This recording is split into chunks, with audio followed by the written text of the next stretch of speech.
Hi dears, നിങ്ങൾക്ക് ഇനിയും ഒരു മാറ്റവും വന്നില്ലേ? ഇന്നും എന്നത്തെയും പോലെ യാചിച്ചുവോ? ഇന്ന് മുതൽ നിങ്ങളൊരു തീരുമാനമെടുക്കുക, വളരെ സ്ട്രോങ് ആയിട്ട്. ഞാൻ എൻ്റെ സ്വന്തം കാലിൽ നിൽക്കുകയാണെന്ന്. നിങ്ങൾ ഇതുവരെ ചെയ്തുകൊണ്ടിരുന്നത് എന്താണെങ്കിലും അത് ഇന്നു മുതൽ മാറ്റുമെന്ന് ഒന്ന് മാറി ചിന്തിക്കുക. ആദ്യം നിങ്ങൾക്ക് വേണ്ടത് ചെറുതെങ്കിലും ഒരു സ്ഥിര വരുമാനമാണ്. നിങ്ങളുടെ എഡ്യൂക്കേഷൻ ക്വാളിഫിക്കേഷൻ എന്ത് തന്നെയായാലും അതിനൊത്ത ഒരു ജോലി കണ്ടെത്തുക എന്നത് ചിലപ്പോൾ ഒരു പ്രയാസമുള്ള കാര്യമായിരിക്കും. എന്നാൽ അതിന് കാത്തിരിക്കാതെ ഇപ്പോൾ നിങ്ങൾ കയ്യിൽ കിട്ടിയ ജോലിയുടെ സാലറി നോക്കാതെ പണിക്ക് പോയി തുടങ്ങണം. കാരണം നിങ്ങൾ ഇന്ന് പോലും ഇരുന്ന് ജീവിക്കുന്നതാണ്. കാശിനായാലും സമയത്തിനായാലും സ്നേഹത്തിനായാലും ഒരു 10 രൂപയ്ക്ക് വേണ്ടി പോലും ചിലപ്പോൾ വല്ലവരുടെയും കാല് പിടിക്കേണ്ട അവസ്ഥയായിരിക്കും.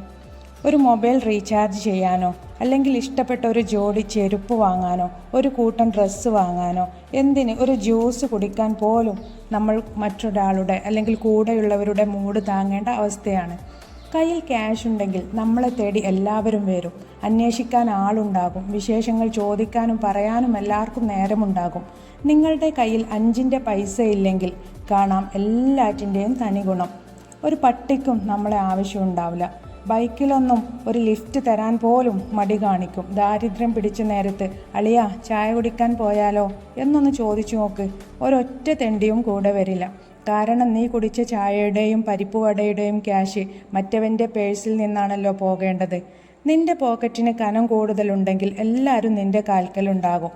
മടിക്കനമുള്ളവൻ്റെ മൂട് താങ്ങാൻ ആളുണ്ട്. അതാണ് ഞാൻ പറഞ്ഞത്. നീ ഇപ്പോൾ കിട്ടിയ ജോലി കളയാതെ ആ ജോലിക്ക് പോകാൻ നോക്ക്. ആ ജോലിയിൽ പോയിക്കൊണ്ട് നീ അപ്ഡേറ്റ് ആകാൻ ശ്രമിക്കണം. നിന്റെ ബിരുദത്തിന്, നിന്റെ സ്റ്റാറ്റസിന് യോജിച്ചത് തേടി പിടിക്കണം. അതുവരെ പിടിച്ചു നിൽക്കാൻ ഒരു ജോലി വേണം. അതിന് സ്റ്റാറ്റസ് നോക്കണ്ട, സാലറി നോക്കണ്ട, മുതലാളിയോ തൊഴിലാളിയോ ഒന്നും നോക്കണ്ട.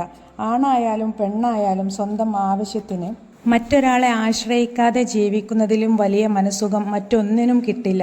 അവനവൻ്റെ വിയർപ്പിൽ നിന്നുള്ളതാണ് നിനക്ക് ഭക്ഷിക്കാൻ ഏറ്റവും ഉത്തമമായത് എന്ന് ഇസ്ലാം പറയുന്നുണ്ട്. പറഞ്ഞു വന്നത്, നിങ്ങളുടെ കയ്യിലെടുക്കാൻ പൈസ ഉണ്ടെങ്കിൽ എല്ലാം നിങ്ങൾക്കുണ്ടാകും. നീ സ്നേഹിക്കുന്ന പാർട്ട്ണർ പോലും നിനക്ക് വാല്യൂ തരും. നിന്നെ സ്നേഹിക്കുന്നതിൻ്റെ പേരിൽ അവരുടെ കയ്യിലുള്ള ക്യാഷ് തീരുകയാണെങ്കിൽ, അതായത് അത് നിനക്ക് തരാൻ വേണ്ടി ചെലവാക്കുന്നത് കൂടുതലാണെങ്കിൽ അവർക്ക് സ്വാഭാവികമായും ഒരു മടുപ്പ് വരാൻ സാധ്യതയുണ്ട്. ഒരാൾ ജോലി ചെയ്ത് ഉണ്ടാക്കാനും മറ്റൊരാൾ ചുമ്മാ ഇരുന്ന് തിന്നാനും അല്ലെങ്കിൽ തീർക്കാനും, ഇങ്ങനെ ആയിരിക്കും അവരുടെ മനസ്സിലുണ്ടാവുക.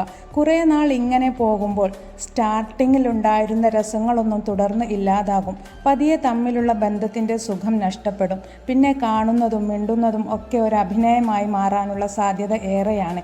പിന്നീട് എപ്പോഴോ അഭിനയത്തിൻ്റെ പെർഫെക്ഷനും ക്വാളിറ്റിയും കുറഞ്ഞു വരും. അപ്പോഴേക്കും മനസ്സിലോ ഹൃദയത്തിലോ അവരുടെ സ്നേഹത്തിൻ്റെ അല്ലെങ്കിൽ ഫ്രണ്ട്ഷിപ്പിൻ്റെ ആഴവും ഗുണവും പൂർണ്ണമായിട്ടും ഇല്ലാതാകും. സ്വന്തം വില എന്നത് കാണാൻ പോലും കിട്ടാത്ത ഒന്നാകും.